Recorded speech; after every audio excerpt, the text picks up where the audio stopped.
अस्सलाम वालेकुम, welcome to my channel. कैसे हैं आप सब? उम्मीद है कि सब खैरियत से होंगे जी। तो आजकल जो टेम्परेचर है हमारे यहाँ का, ये दिन के टाइम तकरीबन 24, 25, 26, 27 तक भी जा रहा है, और रात के टाइम का जो टेम्परेचर है वो मैक्सिमम 17, 18 तक जाता है। तो इस बार तो मुझे लग रहा है कि ये प्लांट्स की कटिंग लगाने के लिए बहुत ही बेस्ट टाइम है। प्लांट्स की जितनी भी प्रोपोगेशन कर ली जाए उतनी ही कम है। अगर दिसंबर, जनवरी, फरवरी में ज़्यादा शदीद किस्म की सर्दियाँ आती भी हैं तो कुछ ना कुछ कटिंग्स जो हैं वो हमारी सरवाइव कर जाएंगी। और इस तरह से आजकल जो गार्डन में आपको कलरफुल लुक नज़र आ रहा है, इंशाल्लाह ये बाहर के मौसम में फिर से इसी तरह से नज़र आएगा। क्योंकि लास्ट ईयर भी इन दिनों में बहुत ही अच्छा और बहुत कलरफुल गार्डन था, लेकिन शदीद सर्दी की वजह से सब का सब तहस नहस हो गया था। लेकिन फिर भी कुछ ना कुछ प्लांट्स की कटिंग लगा लगा के तो अपने पास इस काबिल कर लिए थे कि वो आने वाले टाइम तक बच पाएँ, और फिर से इनकी कटिंग्स वगैरह लगा के तो इनको प्रोपोगेट करके तो मैंने दोबारा इस तरह से अपने पास सरवाइव किया है। तो कुछ प्लांट्स की कटिंग लेते हैं और देखते हैं कि आज हम कितने प्लांट्स कटिंग से लगाएंगे या कितने लगा सकते हैं। तो जितने भी खूबसूरत और कम मिलने वाले प्लांट्स हैं जो हर नर्सरी से नहीं मिलते, आज उन सब की कटिंग्स लेके लगाऊंगी। बीच में परमानेंट भी हैं, सीजनल भी हैं। और सबसे पहले मैं ले रही हूँ कोलियस की कटिंग और साथ में ले रही हूँ एरेंथीमम की कटिंग्स। तो इन सब कटिंग्स को लेके तो हम बहुत ही आसानी के साथ इस टाइम पे भी ग्रो कर सकते हैं। किस तरह की सॉइल में हमने इनको ग्रो करना है, किस तरह के पॉट में ग्रो करना है, और इनको पानी कितना देना है, सर्दी के मौसम में इनकी किस तरह से देखभाल करनी है कि कटिंग्स जो हैं ये 15-20 दिन के अंदर अंदर अच्छी तरह से अपनी ग्रोथ पकड़ लें। और सर्दी की शिद्दत होने से पहले पहले मेरे प्लांट जो हैं ये स्टेबल हो जाएं अपने पॉट्स के अंदर।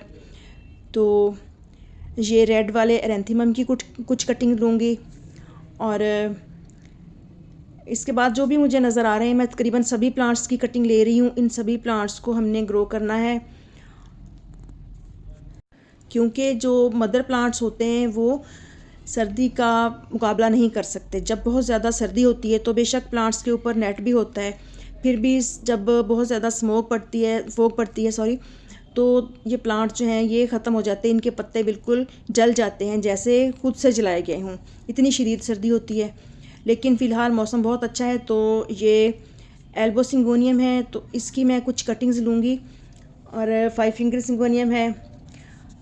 तो इन सभी प्लांट्स की कटिंग लेके लगाती हूँ और आपके साथ शेयर करती हूँ कि किस तरह से हम अभी भी इन प्लांट्स को कटिंग के ज़रिए ग्रो कर सकते हैं। तो ये है ग्रीन वाला वेंजिंग जू, और इसकी भी बहुत ही अच्छी तरह से अभी भी आपको रूट्स नज़र आ रही होंगी। ये देखें कितने अच्छे से रूट्स बनी हुई हैं। तो जब इन प्लांट्स के ऊपर खुद से रूट्स बनना शुरू हो जाएं तो आप समझ लीजिए कि ये इन प्लांट्स की प्रोपोगेशन का टाइम है। यहाँ पे मैं ले रही हूँ डेवल्स बैकबोन की कुछ कटिंग्स, क्योंकि ये मेरे पास 2 पॉट्स थे लेकिन अब बस एक ही रह गया है, तो क्यों ना इसको मैं कटिंग से लगा लूँ। क्योंकि सर्दी के मौसम में अगर आपने नेट वगैरह के नीचे इस प्लांट को नहीं रखा होगा तो इसके सारे लीव्स जो हैं पहले रेड हो जाते हैं हल्के हल्के से, बहुत ही खूबसूरत कलर हो जाता है, और उसके बाद फिर ये सारे लीव्स गिरा देता है। तो इस तरह से ये देखें मैंने और भी बहुत सारे प्लांट्स की कटिंग ले ली हैं, और लगाते हुए फिर मैं लगाने के बाद या टाइटल में आपको बता दूंगी कि ये मैं कितने प्लांट्स की कटिंग लगा रही हूँ। तो ये देखें ये मैं थर्माकोल के बॉक्सेस में लगा रही हूँ, और इसके अंदर भाल वाली मिट्टी और गार्डन सॉइल, इसके अलावा कोकोपीट और रेत शामिल हैं। और इस बहुत ही हल्के फुल्के से मीडियम में मैं लगाऊंगी तमाम कटिंग्स। तो सबसे पहले मैं लगाऊंगी ये अगेव की एक वैरायटी है, इसका मैं एक पप निकाल के लेके आई हूँ। तो ये देखें ये एक साइड पे इसको लगा देंगे क्योंकि ये बहुत ही खूबसूरत और परमानेंट प्लांट है, और इसको आप बेबी प्लांट के ज़रिए बहुत ही आसानी से ग्रो कर सकते हैं। तो इसके बाद है डेवल्स बैकबोन और कोलियस की कुछ कटिंग्स। तो पहले लगाते हैं कोलियस। जितनी भी हमने कटिंग्स लेनी है जिनके साथ पत्ते हैं, तो डंडी के साथ जो पत्ते हैं नीचे वाले तकरीबन सब पत्ते रिमूव कर दूंगी और ऊपर वाले 4-5 जो लीव होंगे वो छोड़ दूंगी। और इन लीव्स को आपने बहुत ही एहतियात से कट करना है। हाथ से भी कर सकते हैं और सीज़र के साथ या नाइफ़ के साथ भी कर सकते हैं, ताकि बहुत नाजुक सी स्टेम्स भी ना टूटें कोलियस की, और नीचे से इनकी ब्रांचेस जो हैं ये इजी हो जाएं और बहुत ज़्यादा स्ट्रेस ना आए जब प्लांट अपनी रूटिंग स्टार्ट करना चाहे। तो किसी भी चीज़ के साथ आप मिट्टी के अंदर होल बनाते जाएं, क्योंकि मैंने पहले से पानी डाल रखा है मिट्टी के अंदर। तो अब मैं छोटी सीज़र के साथ ही होल बनाती जा रही हूँ और इन कटिंग्स को तकरीबन 2-2, 3-3 नोड एरियाज़ मिट्टी के अंदर करती जा रही हूँ। और इसी तरह से ये कोलियस की एक और वैरायटी है, इसकी भी मैं कटिंग लगा दूँगी। सेम मेथड है और बहुत ही आसानी के साथ 4 से 5 दिन के अंदर ये प्लांट अपनी रूटिंग स्टार्ट कर लेता है। बहुत ज़्यादा गर्मी या बहुत ज़्यादा सर्दी के मौसम में अगर आप लगा रहे हैं तो स्पेशली गर्मियों में ज़्यादा लगता है कि जैसे 2-3 दिन प्लांट थोड़ा मुरझाया मुरझाया है, लेकिन आजकल मौसम बहुत ही अच्छा है। दिन के वक्त भी टेम्परेचर जो है वो नॉर्मल रहता है और रात के टाइम हल्की हल्की सी ठंड होती है। तो नेट के नीचे ये प्लांट बहुत आसानी के साथ अपनी रूट्स बना लेंगे। और अब है ये देखें वेरीगेटेड वाला एरेंथीमम, इसके भी मैं नीचे वाले लीव्स ऐसे ही हाथ से रिमूव कर दूंगी या सीजर से कट करके। तो आप इनको मिट्टी के अंदर 2 से 3 नोड एरिया डाल दें और फिंगर की मदद से हल्का हल्का सा प्रेस कर दें ताकि कटिंग हिले ना। और जो भी प्लांट इनमें से आपको कहीं पे नज़र आए, पार्क में आए, कहीं स्कूल कॉलेज में आए, तो आप गार्डनर से पूछ के तो आप इनकी कटिंग ले लें, या अपने किसी फैमिली मेम्बर्स के साथ, फ्रेंड्स के पास अगर ये प्लांट हो तो शेयर कर लें। तो आप भी अपने प्लांट्स को इंक्रीज़ भी कर सकते हैं और इस मौसम में कटिंग के ज़रिए ग्रो करके अपने गार्डन को हरा भरा और ख़ूबसूरत बना सकते हैं। और बेस्ट यही होता है कि अगर आप इनको एक एक कटिंग को एक एक पॉट के अंदर लगाए तो। लेकिन मेरे पास इस टाइम पॉट्स बहुत ज़्यादा खाली नहीं है, चंद एक पॉट्स पड़े हुए हैं, उनके अंदर मैं विंटर के फ्लावरिंग प्लांट्स लगाना चाह रही हूँ। तो इसलिए मैंने सोचा कि आज का जो कटिंग का वीडियो है वो थर्माकोल के बॉक्सेस में प्लांट्स लगा के आपके साथ शेयर किया जाए, क्योंकि किसी भी चीज़ में आप कटिंग को लगा सकते हैं, चाहे वो थर्माकोल के बॉक्सेस हों, प्लास्टिक बोटल्स हों, क्ले पॉट्स हों, प्लास्टिक के पॉट्स हों। लेकिन बोटल्स और प्लास्टिक के पॉट्स के अंदर आपने पानी का ख़ास ख्याल रखना होता है। और ये है बेबी सन रोज़। बेबी सन रोज़ को आप लीव के ज़रिए भी प्रोपोगेट कर सकते हैं, लेकिन थोड़ा टाइम ज़्यादा लेता है। और इस तरह से कटिंग लेके उसके नीचे के लीव्स हटा लें और नोडेरियाज़ मिट्टी के अंदर दबा दें, तो आप देखेंगे कि कुछ ही दिनों के अंदर आपके प्लांट्स नई ग्रोथ स्टार्ट कर लेंगे। नेक्स्ट प्लांट है हमारा कैलनगोई क्लांचू प्लांट। तो इसको भी कटिंग के ज़रिए हम इजीली लगा सकते हैं। वैसे तो अब ये प्लांट जो है वो फ्लावरिंग पे आने वाले हैं, लेकिन कुछ कटिंग मैंने ली हैं ताकि आप भी अगर आपको कहीं ये प्लांट नज़र आए तो लेके ग्रो कर सकें। तो ये देखें, इस तरह से लगा के इसको प्रेस कर देना है। और इसके बाद मैं जो प्लांट लगाऊंगी वो है purple heart plant. Purple colour का ये खूबसूरत प्लांट आपके गार्डन में कलर ऐड करने के लिए बहुत ही ज़बरदस्त है और बहुत हार्डी प्लांट है। साल हर साल तक ये आपके पास चलता है और मेरे पास ये प्लांट तकरीबन 25-26 साल से चला आ रहा है। नेक्स्ट है नैनथेरा का प्लांट। तो ये देखिए, नैनथेरा की भी आप कटिंग भी लगा सकते हैं और इस तरह थोड़ा सा रूटेड पोर्शन लेके भी आप लगा सकते हैं। तो मैं इस तरह इन प्लांट्स को कटिंग के ज़रिए लगाती रहती हूँ। तो अपनी फ्रेंड्स वगैरह को गिफ्ट भी काफ़ी दफ़ा किए हैं और इसके बावजूद माशाल्लाह बहुत से प्लांट्स में इधर उधर जिनको ज़रूरत होती है उनको भी दे देती हूँ। फिर भी काफ़ी तादाद में मेरे पास प्लांट्स मौजूद होते हैं। तो ये कैरनगोई की एक और वैरायटी है। सकुलेंट्स जितने भी हैं इनको भी आप सर्दी के मौसम में आसानी से ग्रो कर सकते हैं, कटिंग के ज़रिए प्रोपोगेट कर सकते हैं, क्योंकि इनको ठंड का मौसम पसंद होता है। गर्मी के मौसम में गर्मी से बचाने में काफ़ी दिक्कत होती है सकुलेंट्स को। और इसके बाद है जी वेंडिंग च्यू ग्रीन वाली। तो इसके क्योंकि जड़ें वगैरह बनी हुई हैं ऑलरेडी, पहले से मैंने कटिंग लेते हुए आपको दिखाया है। तो इसको भी हम इस तरह बस अगर सॉइल के ऊपर रख के इसका जो सिरा है वो नीचे वाला मट्टी में दबा दें तो ये प्लांट वहीं से अपनी ग्रोथ स्टार्ट कर लेता है। तो ये देखें, इस तरह से इस प्लांट को भी अगर आप छोटी से छोटी कटिंग लगाएंगे तो भी ग्रो हो जाएगा, और अगर बड़ी कटिंग होगी तो भी ये प्लांट चल जाएगा। तो इस तरह से बस थोड़ी थोड़ी सी मट्टी इसकी जड़ों के ऊपर डाल देनी है और नीचे वाला जो सिरा है उसको मट्टी में दबा देना है।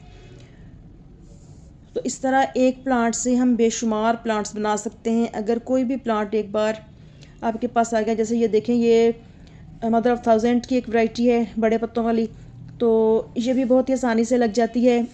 इसको तो कटिंग से लगाने की नौबत भी नहीं आती। इसके एजिस पे बेशुमार बेबी प्लांट्स बनते हैं और वो जहाँ जहाँ गिरते हैं वहीं वहीं ये प्लांट बहुत ज़्यादा हो जाता है और बाज़ों का तो उखाड़ के फेंकना भी पड़ जाता है। तो ये है रोयो प्लांट। रोयो प्लांट भी आप कटिंग के ज़रिए इजीली ग्रो कर सकते हैं इस टाइम पे।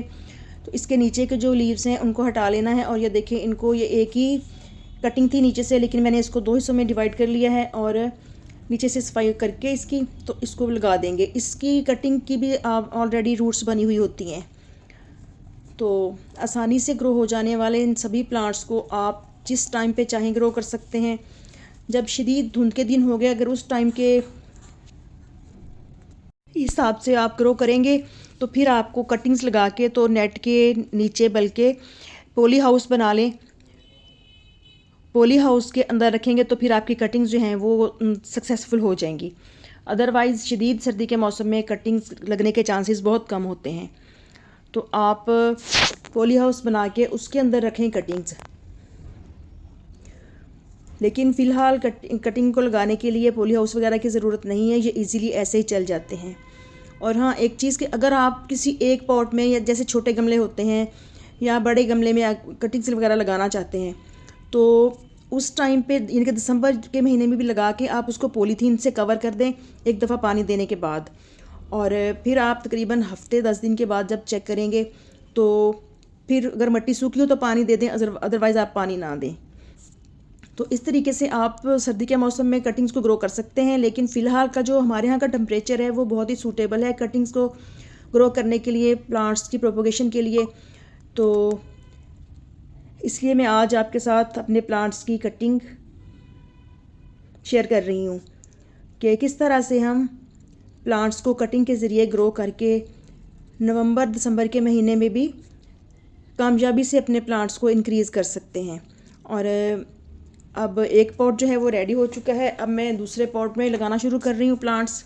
तो रोयो प्लांट का एक प्लांट जो है वो मैं ग्रो कर चुकी हूँ। इसके बाद है सेंसिवेरिया लगा लिया है। यह है पत्थर चट का प्लांट। तो पत्थर चट के प्लांट जो होते हैं, इनके लीव्स के हर एज पे एक बेबी प्लांट बन जाता है, जैसे मदर ऑफ थाउजेंड की वैरायटीज़ पे बनता है। तो इस प्लांट को भी इजीली आप ग्रो कर सकते हैं। नेक्स्ट है हमारा अजवाइन लीफ प्लांट। तो ये देखें, इसके भी नोड एरियाज़ पे रूट्स बनी हुई हैं। तो इसको भी अगर इस तरह से आप मिट्टी के ऊपर रख देंगे और इसका नीचे वाला सिरा जो है वो मिट्टी में दबा देंगे तो ये प्लांट बहुत ही आसानी से जगह जगह से अपनी ब्रांचेस निकालना शुरू कर देगा। और इसकी छोटी कटिंग करके भी आप लगा सकते हैं और बड़ी बड़ी कटिंग्स भी लगा सकते हैं। तो इस तरह ये देखें, ये कुछ और कटिंग्स हैं इसी की, तो वो भी मैं लगा रही हूँ। तो इन कटिंग्स को लगाने के बाद आपने बस एक दफ़ा पानी डालना है। उसके बाद जब आप देखें कि मिट्टी जो है वो खुश्क हो रही है तो पानी डालना है। बार बार पानी देने की ज़रूरत नहीं होती, कटिंग्स बहुत जल्दी गल जाती हैं। तो ये देखें, अब पहले से मैं पानी जो कंटेनर है इसमें डाल चुकी हूँ। तो अब कटिंग्स लगाने के बाद बिल्कुल हल्का हल्का सा पानी डालूँगी। उसके बाद जो बहुत ही मेन चीज़ होती है प्लांट्स को ग्रो करने में, ये है सिंगोनियम की एक कटिंग। तो क्योंकि दिन में टेम्परेचर नॉर्मल होता है, धूप में शिद्दत नहीं होती, इसलिए इन पॉट्स के ऊपर जिसमें कटिंग लगा रही हूँ, अगर नेट के नीचे भी, क्योंकि सूरज का जो रुख होता है वो थोड़ा इन दिनों चेंज होता है, तो सुबह की 1-1.5 घंटे की या 2 घंटे की इन पे धूप आ जाएगी तो ये प्लांट बहुत ही अच्छी तरह से अपनी रूट्स बना लेंगे। क्योंकि कोलियस जैसे नाजुक प्लांट के लिए अगर जब हम कटिंग लगाते हैं इस मौसम में तो धूप ज़रूरी होती है। तो बाकी तो सभी प्लांट्स काफ़ी हार्डी हैं, तो इन सभी प्लांट्स को सुबह की कुछ टाइम की धूप भी चाहिए होगी रूटिंग जल्दी स्टार्ट करने के लिए। कम पानी और रात के टाइम ऊपर नेट, ताकि डायरेक्ट ऑस वगैरह इनके ऊपर ना पड़े। इसके बाद है कैलनगोई की एक और वैरायटी ऑरेंज फ्लावर वाली, तो इसके भी नीचे के लीव हटा के तो इसको भी इसके अंदर सेट कर दूंगी। और इसके अगर लीव्स आप मिट्टी में रख देते हैं तो ये प्लांट भी लीव्स के ज़रिए बहुत आसानी से अपनी ग्रोथ स्टार्ट कर लेता है। इसके बाद है जेड प्लांट। जेड प्लांट की मैं कुछ कटिंग्स लेके आई हूँ, लेकिन इसके साथ जो लंबी लंबी ब्रांचेस हैं उनको मैं रिमूव कर दूँगी, और नीचे वाले जितने भी छोटी छोटी सी शूट्स निकली हुई हैं, इसकी लीव्स वगैरह निकले हुए हैं, उनको रिमूव करके 3-4 नोड एरियाज़ जो हैं वो खाली कर लूँगी और इनको फिर मिट्टी के अंदर दबा दूँगी। तो ये भी सकुलेंट प्लांट है, इसको भी पानी की बहुत कम ज़रूरत होती है। मोस्टली प्लांट जो हैं वो सकुलेंट्स ही हैं इसके अंदर, जो कम पानी में अच्छी ग्रोथ करते हैं। और सर्दी के मौसम में वैसे भी प्लांट्स को बहुत ज़्यादा पानी की ज़रूरत नहीं होती, बस जब आप देखें कि पॉट की मिट्टी सूख रही है तो पानी डालें। नेक्स्ट प्लांट है हमारा सुसीला पैसिफ्लोरा। तो ये मैं पॉट के अंदर से इस तरह से बल्ब एक साइड से निकाल के लेके आई हूँ। एक निकाला था लेकिन ये 3 आ गए छोटे छोटे, तो मैं इन 3 को अलग अलग करके लगा दूँगी। तो बहुत ही अच्छा टाइम है इन प्लांट्स की प्रोपोगेशन का, और इजीली आप सुसीला पैसिफ्लोरा भी ग्रो कर सकते हैं इस टाइम पे। बाकी बल्बस प्लांट जितने भी हैं, लेपर्ड लिली हो गया, और बाकी भी जितने भी बल्बस प्लांट हैं आप सबको इजीली ग्रो कर सकते हैं। और टाइम आने पे फिर ये अपनी फ्लावरिंग भी देते हैं, और इनके खूबसूरत और इस तरह से लीव्स के अंदर जो स्ट्रक्चर बना हुआ है ये भी बहुत खूबसूरत लगता है, और ये ग्रीनरी बना के रखते हैं। इसके बाद है पर्पल वाली वैंडरिंग जू। तो इसकी भी रूट्स बनी हुई हैं, ये देखें कितना अच्छा खूबसूरत कलर भी निकला हुआ है आजकल इस प्लांट का। तो इनको बस इस तरह से हमने मिट्टी के ऊपर रख देना है, और नीचे वाली साइड पे इसके हल्की सी मिट्टी डाल देनी है, तो वहीं से ये अपनी ग्रोथ स्टार्ट कर लेगा, और काफ़ी ज़्यादा जगह पे फैल जाता है ये भी। इसके बाद है आइस प्लांट परमानेंट वाला। तो इसमें तो बहुत ही ज़्यादा पानी होता है, इसके लीव्स बिल्कुल पत्तों पानी से भरे हुए थे, जो जितने भी पत्ते होते हैं इसके। तो बहुत ही खूबसूरत फ्लावरिंग होती है सारा साल इस पर, गर्मी के मौसम में भी और सर्दी के मौसम में भी। तो इस तरह इसकी भी कटिंग लेके तो ग्रो कर देंगे। तो इसकी भी छोटी सी छोटी कटिंग भी लग जाती है और बड़ी कटिंग भी लग जाती है। इसके नीचे से ब्रांचेस वगैरह ना सूख जाती हैं, तो वहीं से ये अपनी ग्रोथ स्टार्ट कर लेता है। तो बस जो कटिंग आपने लगानी है उसकी थोड़ी सी सफाई करें और उसको लगा दें, तो ये प्लांट इजीली चल जाएगा। नेक्स्ट है जी हमारे पास जो प्लांट हमने लगाना है, आई थिंक कि सुसीला पैसिफ्लोरा का ही कुछ और बल्ब है, और ये है पेंसिल कैक्टस। उनको लगाने के बाद हम पेंसिल कैक्टस को लगाएंगे। ये भी बहुत आसानी से छोटे कंटेनर में भी चल जाता है, कप्स वगैरह में भी लग जाता है। ये है चाइनीज़ एलोवेरा। इसके छोटे छोटे से 2 बेबी प्लांट्स लाई हूँ कटिंग के ज़रिए ग्रो करने के लिए। तो ये देखें इस तरह से दोनों को इकट्ठा करके तो आप बस सॉइल के अंदर इनकी रूट्स को डाल दें, जो बेबी प्लांट्स हैं। तो बिल्कुल एलोवेरा की तरह से ये अपनी ग्रोथ स्टार्ट कर लेते हैं, और बेबी प्लांट्स निकलते रहते हैं, उनको प्रोपोगेट कर करके फिर चाहे आप एक प्लांट से बेशुमार प्लांट्स बना लें। तो किस तरह हम एक प्लांट से ज़्यादा प्लांट कर सकते हैं, यानी कि हम 3 से 13 किस तरह से कर सकते हैं। तो 3 से 13 तो बहुत दूर की बात है, यहाँ तो 1 से 13, 14, 15 जितने चाहें आप प्लांट बना लें। बस ना थोड़ी सी दिल लगी की बात होती है कि गार्डनिंग का आपको शौक़ है या नहीं है। इसके बाद ये सिंगोनियम की जो मैंने कटिंग ली थी, तो अब इन पॉट्स के अंदर जगह नहीं बची, तो ये मैं किसी और पॉट में लगा दूँगी। इसके बाद ये कैक्टस के कुछ पप्स लेके आई थी, तो उनको भी इसी पॉट के अंदर मैं सेट कर दूँगी। और जब भी आप कैक्टस प्लांट्स का कोई काम करें तो बहुत ध्यान से करें, एहतियात के साथ, क्योंकि इनके कांटे अगर चुभ जाएँ तो काफ़ी परेशान करते हैं। तो इस तरह से इन कैक्टस प्लांट्स को लगाने के बाद देखते हैं कि और कोई प्लांट है लगाने वाला, तो फिर उसे भी लगा लेंगे और फिर अपने प्लांट्स को डालेंगे पानी। तो आपने इन प्लांट्स को खाद वगैरह कोई नहीं डालनी, जब एक तो सर्दियां हैं, दूसरा हम कटिंग्स लगा रहे हैं। कटिंग्स अपनी ग्रोथ स्टार्ट कर लेंगी, सर्दियों के मौसम में ये सर्वाइव कर जाएंगी। तो अगर आप चाहें तो जब मिट्टी सूखी हुई हो तो लिक्विड फर्टिलाइज़र इनके अंदर डाल सकते हैं, अदरवाइज़ आप कोई भी खाद मत डालें। बस एक दफ़ा पानी डाल के आपने इनको शेड में रख देना है, और क्योंकि धूप जो है वो थोड़ी लगेगी नेट के नीचे भी सूरज का रुख चेंज होने की वजह से, तो वो इन प्लांट्स के लिए बहुत ही बेस्ट है। तो जो पत्ते हैं वो खुराक बना के प्लांट को मुहैया करेंगे और प्लांट जल्द अज जल्द अपनी रूटिंग स्टार्ट कर लेगा। तो इस तरह से एक पौधे से हम बहुत से पौधे बना सकते हैं। और ये देखिए, ये चंद दिन पहले मैंने कटिंग लगाई थी और अब माशाल्लाह बहुत ही अच्छी ग्रोथ स्टार्ट कर चुका है ये प्लांट। और इधर भी कुछ कटिंग्स मैंने लगाई थी, वीडियो बना के शेयर किया था। तो सभी प्लांट जो हैं ये कटिंग के ज़रिए चल जाते हैं। देखिए, जब हम कटिंग्स लगाते हैं तो ज़्यादा से ज़्यादा लगाने की कोशिश करें और पानी कम से कम दें, ये चीज़ आपने जहन में रखनी है। तो अगर 7-8 कटिंग लगा दी हैं आपने, उनमें से 5 या 4 भी चल गई तो समझें कि आप कामयाब हो गए। परेशान होने की ज़रूरत नहीं होती। एक बार लगाएंगे फेल हो जाएंगे, 2 बार लगाएंगे, 3 बार लगाएंगे, क्योंकि कोई भी इंसान परफेक्ट नहीं होता। इंसान सारी ज़िंदगी सीखता रहता है और तजुर्बात करने के बाद ही इंसान को कामयाबी मिलती है। तो अल्हम्दुलिल्लाह के काफ़ी अरसे से गार्डनिंग करने की वजह से मैं जो भी प्लांट लगाती हूँ बहुत अच्छी कामयाबी मिल जाती है, बहुत अच्छा रिज़ल्ट मिलता है। तो वीडियो को गौर से देखा करें और एंड तक देखा करें ताकि जो भी आपकी कन्फ्यूजन हो वो दूर हो जाए। अक्सर औक़ात ऐसे कमेंट्स होते हैं जो कि वीडियो में हम लोग बात कर चुके होते हैं, लेकिन फिर भी उस बात पे कमेंट आ रहे होते हैं। इसका मतलब है कि वीडियो को अच्छी तरह से ध्यान से नहीं देखा जाता। तो यहाँ पे मैं लगा रही हूँ रेड एरेंथीमम की कटिंग्स। तो आई होप कि बहुत अच्छा रिज़ल्ट मिलेगा। और यहाँ पे फाइकस की कुछ कटिंग लगाई हैं, तो जैसा भी रिज़ल्ट मिलेगा इंशाल्लाह मैं आपके साथ शेयर करूँगी। दुआओं में याद रखिएगा, चैनल को सब्सक्राइब करना मत भूलिएगा और कटिंग्स लगाएं और अपने प्लांट्स को इंक्रीज़ करें। अल्लाह हाफिज़।